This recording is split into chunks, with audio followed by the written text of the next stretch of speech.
Israel dikabarkan telah mengusulkan gencatan senjata selama 2 bulan di Gaza. Usulan itu dilayangkan demi pembebasan seluruh sandera yang ditawan oleh militan Hamas. Dikutip dari Axios, tawaran tersebut sudah disodorkan kepada Hamas lewat mediator di Qatar dan Mesir. Namun dalam tawaran tersebut tak ada kesepakatan untuk mengakhiri perang.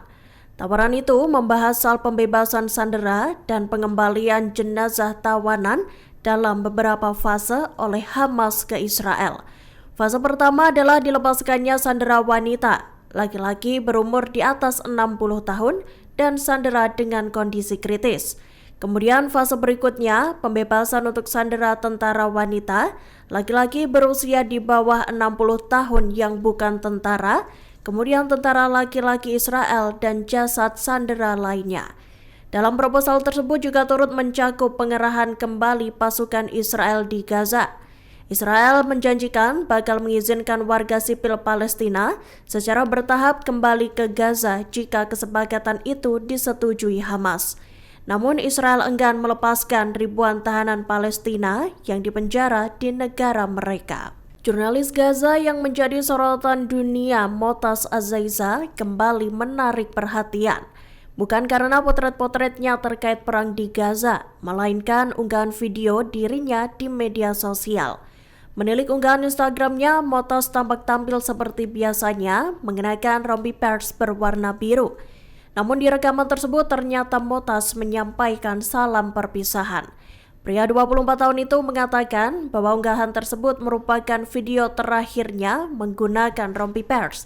Pasalnya, Moataz memutuskan untuk mengevakuasi diri dari Gaza pada Selasa 23 Januari 2024. Moataz tampaknya merasa berat hati untuk meninggalkan Gaza. Namun karena banyak alasan, Moataz memilih pamit dari kota kelahirannya itu. Meski begitu, Moataz Azzaiza berharap dapat kembali lagi ke Gaza untuk membantu dan membangun kembali kotanya. Seusai menyampaikan salam perpisahan, sejumlah rekan jurnalisnya tampak membantu Moataz melepas rompi pers itu.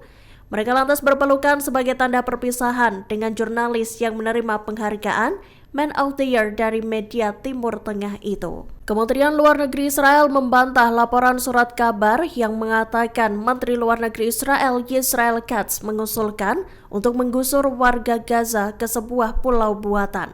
Diketahui dalam surat kabar itu disebutkan bahwa pulau buatan yang dimaksud berada di Laut Mediterania. Pernyataan itu diklaim disampaikan Israel dalam pidatonya saat pertemuan Uni Eropa di Brussels, Belgia, Senin 22 Januari 2024. Dikutip dari Tribun News, Kementerian Luar Negeri Israel membantah adanya rencana itu. Media Israel menyatakan Yisrael Katz menyampaikan rencana untuk membangun pelabuhan Gaza di sebuah pulau buatan. Pelabuhan itu nantinya akan difungsikan untuk memeriksa barang-barang yang masuk. Dikabarkan rencana itu sudah dipersiapkan selama bertahun-tahun. Yisrael Katz juga menyatakan bahwa ada kemungkinan untuk membangun perumahan di pulau tersebut. Namun ia tak menyebutkan apapun terkait dengan pengangkutan warga Palestina ke pulau buatan itu. Masyarakat Bulan Sabit Merah Palestina atau PRCS mengatakan bahwa tank-tank Israel kembali mengepung rumah sakit di Gaza.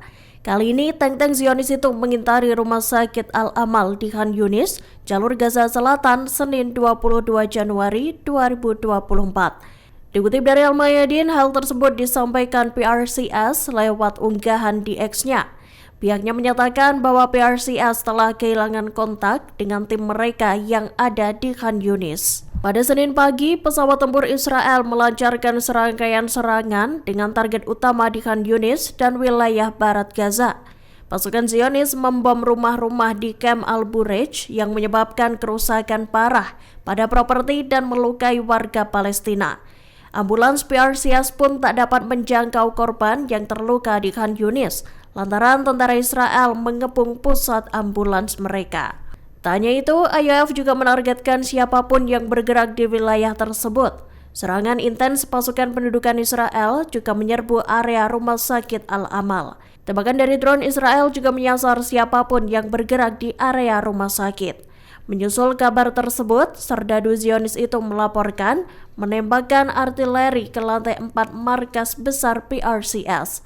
Akibatnya, para pengungsi mengalami cedera. Serangan pasukan Israel menyasar target militer Hamas di daerah Daraj Tufah, jalur Gaza. Diketahui prajurit Brigade 104 Israel beroperasi di bawah divisi ke-162. Mereka menargetkan pos Al-Jabari milik Hamas yang merupakan salah satu lokasi pelatihan utama pejuang Palestina. Selama operasi itu berlangsung, pasukan Israel menemukan fasilitas untuk pelatihan di sebuah terowongan bawah tanah. Ada pula kolam renang tempat pasukan Hamas berlatih serangan maritim. Serdadu Zionis juga menjumpai adanya simulator untuk menembakkan mortir dan senjata ke arah tank Israel. Dalam video yang dirilis lewat saluran Telegram IDF Selasa 23 Januari 2024, terlihat di sebuah lapangan terdapat tembok-tembok yang didirikan. Tembok-tembok itu digunakan para prajurit Hamas untuk berlatih melawan serdadu Zionis. Bangunan-bangunan yang ada di area pelatihan itu pun lantas dihancurkan oleh pasukan Israel. Kapal-kapal yang menyiarkan pesan tak ada kontak dengan Israel dapat berlayar dengan aman dan transit di Laut Merah.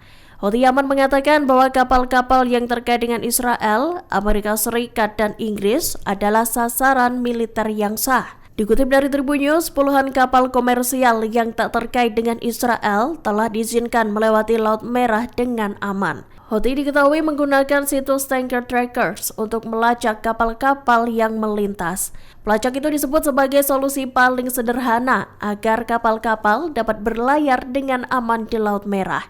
Selain itu, kapal-kapal yang hendak melintas diwajibkan untuk mengirim pesan bahwa mereka tak ada hubungannya dengan Israel. Pesan tersebut menjadi kunci bagi Houthi agar tak melayangkan serangan pada kapal yang melintas di Laut Merah. Solusi itu disebut efektif, pasalnya ada 64 kapal yang melintas dengan selamat selesai memberi pesan khusus itu. Download Tribun X sekarang, menghadirkan lokal menjadi Indonesia.